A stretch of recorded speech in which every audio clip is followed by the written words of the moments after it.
Yeah, thank goodness. Thank goodness she did. But you know what? She likes to shoot it, and she likes to make it. So I just think, you know what?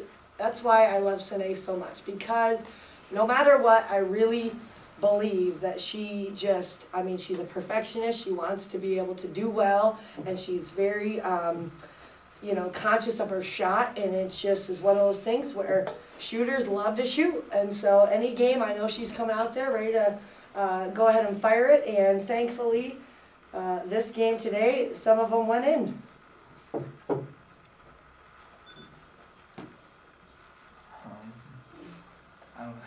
I guess, Coach, you guys have been through a lot of close games lately. How does that help your team down the stretch into conference tournament time? I mean, it has to. It absolutely has to. Just being able to get those repetitions, however unfun they are at the time, those repetitions of getting the pressure on you, and we need a bucket right now, or we need a stop right now, because that's what we just talked about, it being that way every single night. For whatever reason, teams you know, want to come in here and whoop on us, and so we got to be ready for that. And I just don't know if they understand yet, you guys understand yet, that for whatever reason we do carry this underdog type you know, stance to games, because that's been the tradition of the program for so long. But now they got to see it from the other side, that these teams are coming after you, and it'd be a big win for them to beat us. And I don't say that because you know, I'm being a certain kind of way. I'm just saying that's the way that it is. So you absolutely cannot afford to come in against any opponent flat, slow, sluggish. I don't care if you played on Thursday or not, and they didn't. I mean, that's just the way that it is and the way it's set up. So, you know, like I said, today we're really lucky she came back this portion of the season, and she's just been doing a great job, especially, you know, icing games at the end, being able to put them away at the free throw line. Now, Coach, you were down 12 early. What do you think sparked the turnaround again? It seems the last couple of home games you were down early, you know, started off a little slow. What seems to be the spark? I don't know. Sine, that's a good question. Maybe you should answer. I don't know. I mean, do you think it comes from a certain player every time, or do you think it's just a team thing and starting to get things together? I don't know. I mean, our team, we talk about it before the game. We go out, and then we just play. When we play together, we make a good run, and then we feed off the energy like that.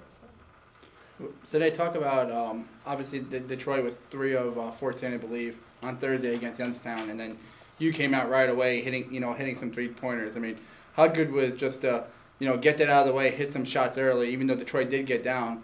Right away, you know, Detroit was back in its offense of getting down low, and when Sharita was doubled or tripled, the ball was going out, and you guys were able to hit shots. I mean, it's always good. Feel good to hit shots, but coming off the Youngstown game, we just wanted to go out and redeem ourselves, because that was a game we could have and should have won. So.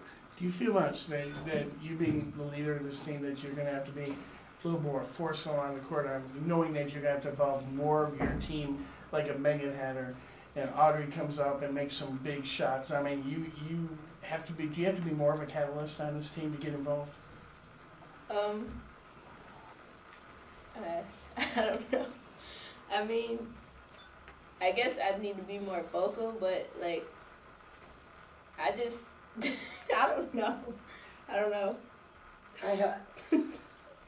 I help Sine out in those regards. She's one of those kids that, you know what, I think that with her play, her defensive intensity, and when she's burying shots, she doesn't need to say a word. That speaks volumes, and that gets everybody going and everybody riled up. And then when the defense starts coming out on her, that's when it's going to open it up for other people, because they're obviously helping. And, you know, Megan's stepping up, hitting big shots, and Audrey stepping up and hitting big shots. So that is because of Sine's performance early in the game, so they were very aware of her. And, of course, Sharita's presence on the floor is always well known, and then even Yara stepping up and hitting some shots was great for us. So it just, That's what we want. We want 7 players averaging 10 points, so that if they take something away, somebody else is able to step up.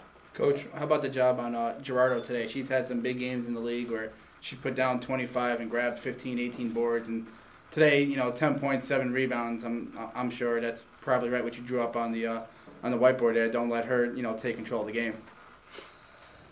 Yep, that's what we said. We said, ironically, just playing Youngstown, this team is very similar to them, with Brandy Brown having the same type of,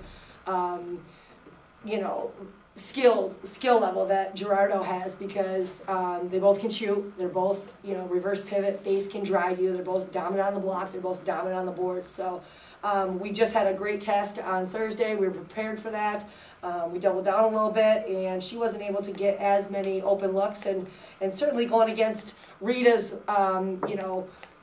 size and stature, and then of course Yar's length. So when we switched on and off on those two, and with another guard trying to get her hand in there, it made things a little bit tougher on her. So I'm really glad that we did the job on her. A couple other players stepped up for them, but that's bound to happen when you have to make a choice. You have to make a choice, and you have to go with percentages, and thankfully it worked out for us today. And Coach, you went on a 33-13 run over a long period of time, but before that, there was a 17-4 run where Destiny Levita-Stevens hit a big 3 to give Detroit its first lead. She made her first start last week and was not great from the field, but it's got to be great that she wiped that away from her memory today and was able to come off and hit a few shots today. Well, yeah, I don't know if you ever watched Men in Black, where they have that pen and you just look into there and you snap it and they don't remember anything. So that's kind of what we did after that game. Just said, hey, you just you can't internalize this. You got to shake it off. You got to let it go. And she ended up not playing against Youngstown. Hopefully that wasn't the reason, but no, it was injury related. But anyway, so it was great. She was at home. She had her family here, and she felt good. And so we put her in, and shooters shoot themselves out of slumps, and she did that today.